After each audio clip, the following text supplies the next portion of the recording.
പൊതുവിജ്ഞാനത്തിൽ നല്ല പോലെ അറിവ് നേടുന്ന ഇവർക്ക് എല്ലാ മേഖലകളെയും കുറിച്ച് നല്ല പോലെയുള്ളതായിരിക്കുന്ന അറിവും ഉണ്ടായിരിക്കും.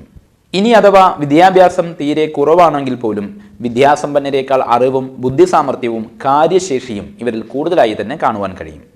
പൂർണ്ണമായും കർക്കിടകം രാശിയിൽ വരുന്ന നക്ഷത്രമാണ് പൂയം. കർക്കിടകം രാശിയുടെ അധിപൻ ചന്ദ്രനാണ്. അതുകൊണ്ട് തന്നെ ചന്ദ്രനെ പോലെ തന്നെ ഏറ്റക്കുറിച്ചിലുകളും ഇടകലർന്ന ഒരു ജീവിതമാകും ഇവരുടേത്.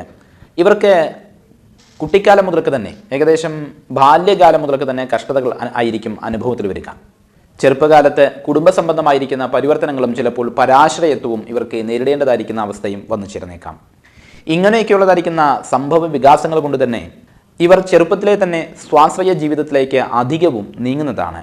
ഉറച്ച മനസ്സും കഠിനാധ്വാനം ചെയ്യുവാനുള്ളതായിരിക്കുന്ന കഴിവുമായിരിക്കും ഇവരുടെ വിജയ ഘടകങ്ങൾ. ഗ്രഹങ്ങളിൽ വെച്ച് സർവശ്രേഷ്ഠനായിരിക്കുന്ന വ്യാഴം ഉച്ചത്തിൽ വരുന്നത് പൂയം നക്ഷത്രത്തിലാണ്. അതിൻ്റെതായ ഗുണം നിശ്ചയമായും ഇവർക്ക് ഉണ്ടായിരിക്കുന്നതാണ്.